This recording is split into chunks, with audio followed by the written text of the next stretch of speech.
Hi. എല്ലാവരും Spain versus KAAPA കളിയിലുണ്ടാവും. എന്താ കളിയിലെ ക്വാളിറ്റി ഡിഫൻസ് പറഞ്ഞാൽ ഒരു ഹൈ ക്വാളിറ്റി ഡിഫൻസാണ് ഉണ്ടായത്. അത് ഒരു സൈഡിൽ യൂറോ ചാമ്പ്യന്മാരായ സ്പെയിന്, ഇപ്പുറത്ത് ഈ നിലവിലെ വേൾഡ് കപ്പ് കളിക്കാൻ വരുന്ന രണ്ടാമത്തെ കുഞ്ഞൻ ടീമാണിവർ.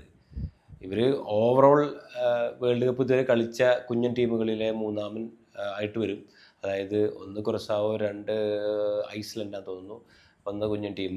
ഇവരാണ് ഇതുവരെ റെക്കോർഡിക്കലി വന്ന മൂന്നാമത്തെ കുഞ്ഞൻ ടീം. ഇവരൊരു ദ്വീപ് സമൂഹം മാത്രമല്ല, ഇവരെ ഓവറോൾ പോപ്പുലേഷൻ 5% താഴെയാണ്. നമ്മുടെ കേരളത്തിൻ്റെ പോപ്പുലേഷൻ തന്നെ 3.5 കോടിയിലധികം ഉണ്ട് നമ്മുടെ സംസ്ഥാനത്തിൻ്റെ മാത്രം. അപ്പോൾ രാജ്യത്തിൻ്റെ ഒരു പോപ്പുലേഷൻ്റെ അവസ്ഥയാണിത്. പക്ഷെ അവരെത്ര സന്തോഷിക്കുന്നുണ്ടാവും. അവർ ലോകകപ്പിന് യോഗ്യത കിട്ടുന്നു, കളിക്കാൻ വരുന്നു, യൂറോ ചാമ്പ്യന്മാരായ വലിയ ടീമിൻ്റെ ഒരു ഗ്രൂപ്പിൽ പെടുന്നു. നല്ല അവരുടെ ഫാൻസ് വന്നിട്ട്, കുറച്ച് ഫാൻസൊക്കെ ആണെങ്കിൽ വളരെ ശക്തമായ ശബ്ദം നമ്മൾ കണ്ടു. തുടക്കത്തിലൊക്കെ ബോളൊക്കെ കിട്ടുമ്പോഴൊക്കെ ഹാപ്പിനെസ് കണ്ടോ. കളി കഴിഞ്ഞ് പോകുമ്പോൾ നല്ല അടിപൊളി റിസൾട്ട് കിട്ടിയാണ് അവർ പോകുന്നത്. അപ്പോൾ ആ നാട്ടുകാരും കളിക്കാരൊക്കെ എത്ര സന്തോഷിക്കുന്നുണ്ടാവും. Very lucky and really they amazingly played. ഒരുപാട് കാര്യങ്ങൾ അതിൽ പറയാനുണ്ട് ശരിക്കും. ഫസ്റ്റ് തിങ് ഫസ്റ്റ്, ഇതിൽ കുറച്ച് രസകരമായ കാര്യങ്ങൾ പറയാനുണ്ട്. ഒന്ന്, ഗോൾ കീപ്പർ വസീഞ്ഞ. പുള്ളിയുടെ പെർഫോമൻസ് എല്ലാവരും കണ്ടു കാണും. പുള്ളി ഇപ്പോൾ അത്യാവശ്യം വൈറലാണ്. 40 വയസ്സുകാരനാണ്. രണ്ട്, ഇത്രയധികം 90 മിനിറ്റ് ഇവർ ഡിഫെൻഡ് ചെയ്ത് നിന്നിട്ടും ആകെ വഴങ്ങിയത് ഒരു ഫൗള്. വളരെ ആ ഫൗൾ തന്നെ എങ്ങനെ സംഭവിച്ചതെന്ന് പറഞ്ഞാൽ, ഒരു ഓവർ ബോൾ കയറി വന്നപ്പോൾ പെട്ടെന്ന് ഒരു ക്ലാഷ് പോലെ വന്നപ്പോൾ കൈ കൊണ്ടൊന്ന് ചെറുതായിട്ടൊന്ന് തള്ളിയതാണ്. ആ ഒരു ഫൗള് മാത്രമേ ഉള്ളൂ. 3, ഇവരുടെ കോച്ച് പുപ്പിസ്റ്റ. ഈ കോച്ചിനെ പലരും ശ്രദ്ധിച്ചിട്ടില്ല. സ്പെയിൻ്റെ ടീമൊക്കെ ശ്രദ്ധിച്ചാണാവോ അയാൾ ആരാണെന്ന്. അയാൾ ഓൾറെഡി ഈ ആഫ്രിക്കൻ നേഷൻസിൻ്റെ കാഫിൻ്റെ അവാർഡ് കിട്ടിയ മികച്ച കോച്ചാണ്. ആ കോച്ച് ആയപ്പോൾ സമയത്ത് തന്നെ കുറേ പേര് പരിഹസിക്കുകയൊക്കെ ചെയ്തിരുന്നു. പ്രത്യേകിച്ച് മൊറോക്കൻ കോച്ചിന് കിട്ടണം, അല്ലെങ്കിൽ സെനഗൽ കോച്ചിന് കിട്ടണം. പക്ഷേ ഇയാൾ ഈ ടീമിനെ ലോകകപ്പിൽ കൊണ്ടുവന്ന ഒരു മനുഷ്യനായതുകൊണ്ട് ഇപ്പോൾ മനസ്സിലായി, ഓക്കെ, റിയലി വർത്ത് ഇറ്റ്. 4, കളി തുടങ്ങി 25-30 മിനിറ്റ് വരെ ആയിട്ടും സ്പെയിൻ്റെ മെയിൻ സ്ട്രൈക്കറാക്കി വെച്ചിരുന്ന ഒയാർസബാൽ 18 ഗോള് പുള്ളി നേടിയിട്ടുണ്ട് കേട്ടോ സ്പാനിഷ് ലീഗിൽ. ഈ ലോകകപ്പിൽ അങ്ങനെ അത്രയധികം ഗോൾ നേടിയിട്ട് കുറച്ച് പേരേ ഉള്ളൂ. പുള്ളി ബോൾ തൊട്ടിട്ടില്ല. പുള്ളിയെ ബോൾ, അത് മെയിൻ സ്ട്രൈക്കറായിട്ട് എൻ്റെ നിൽക്കുന്ന ആ സ്ട്രൈക്കർക്ക് ബോള് ആദ്യത്തെ 30 മിനിറ്റ് വരെ കിട്ടിയിട്ടേ ഇല്ല. അത് ഈ ലോകകപ്പിൽ റെക്കോർഡാണെന്ന് തോന്നുന്നു. ഇതൊക്കെയാണ് വളരെ ഇൻട്രസ്റ്റിംഗ് ആയ ഫാക്റ്റുകൾ.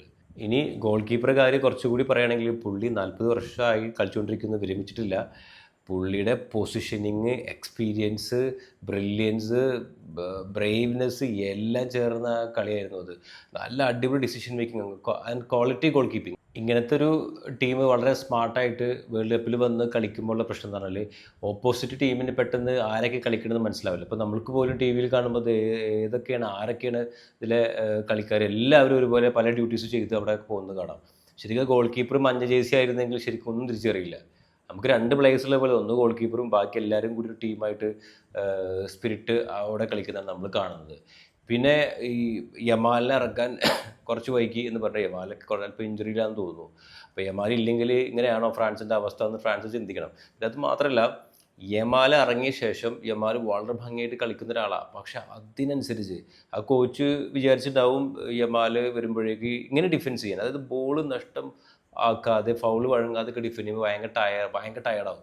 നമ്മൾ ഈ ഫുട്ബോൾ കോഴിയൊക്കെ കളിക്കുമ്പോൾ കുറച്ച് കളിച്ച് നോക്കി നമുക്ക് പെട്ടെന്ന് മാനസികമായിട്ടൊരു മടുപ്പ് വരും. ഫിസിക്കൽ തരത്തിലെങ്കിൽ മാനസികമായിട്ട് നമുക്കൊരു മടുപ്പ് വരും. പക്ഷേ ഇവർ ഒരിക്കലും അത് ചെയ്തിട്ടില്ല. ഇവർ വളരെ സ്പിരിറ്റഡ് ആയിരുന്നു. ചില സമയത്തൊക്കെ ഡിഫെൻസ് ചെയ്തിട്ട് ഒരു എൻജോയ് ചെയ്യുമ്പോൾ അതൊരു ഒരു ഒരു പ്ലെയർ ഇങ്ങനെ കാണികളോട് സപ്പോർട്ട് കിട്ടാൻ വേണ്ടിയിട്ട് ചെയ്യുന്നത് പോലെ നമ്മൾ കണ്ടിട്ടുണ്ടാവും.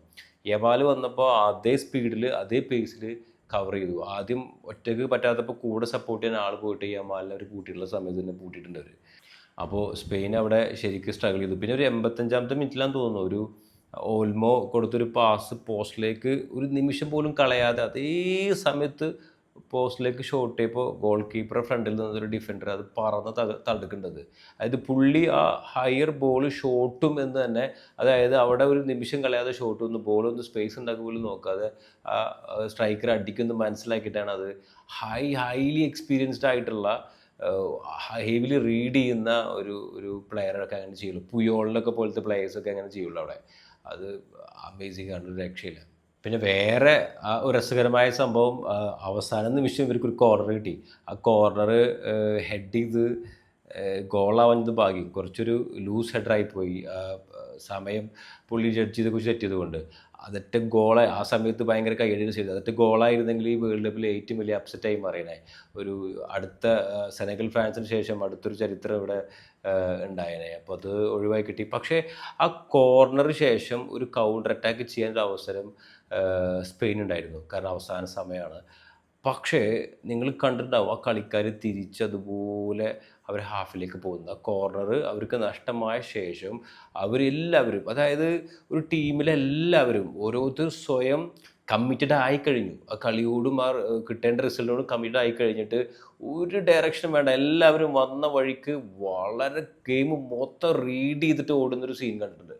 അത് ഒരു രക്ഷയില്ല. അപ്പോൾ അവർ ശരിക്കും തീരുമാനിച്ച് നല്ല ഡിറ്റർമിനേഷനായിട്ട് പാഷനേറ്റായിട്ട് കളിച്ച കളിയാണ്. സോ അവർ ശരിക്കും ഡിസർവ് ചെയ്യുന്നുണ്ട്.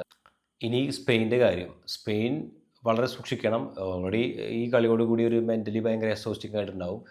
പിന്നെ ചെറുതായിട്ടൊന്ന് എക്സ്പോസ്ഡ് ആയിട്ടുണ്ട്. നമ്മൾ യൂറോ കപ്പിൽ കണ്ട പോലെ അറ്റാക്കിംഗ് ടീമുകളും യൂറോപ്യൻ ശൈലികളുടെ ടീമുകളൊക്കെ ആയിട്ട് കളിക്കുമ്പോൾ കുറച്ചൊന്ന് റോഡിനെ പോലെ ആളുകളൊക്കെ ഡിഫെൻസീവ് ആയിട്ടുള്ള സ്കിൽസും ബാക്കിയൊക്കെ ചേർന്ന് മെല്ലെ ജയിച്ചു പോകുന്നു. അതിൽ എല്ലാ കാര്യങ്ങൾ കുറച്ച് ഡിഫറെൻ്റ് ആവും ഈ വേൾഡ് കപ്പിൽ. ഇപ്പോൾ ഒന്നാമത് ഇങ്ങനത്തെ ഒരു ടീമിനെ, ഈ കാപ്പ വെർഡെ എന്നുള്ള ടീം ഓൾറെഡി ഗോൾ വഴങ്ങാൻ കുറച്ച് മടിയുള്ള ടീമാണെന്ന് ആഫ്രിക്കയിലെ എല്ലാവരും പറയുന്ന ഒരു വിഷയമാണ്.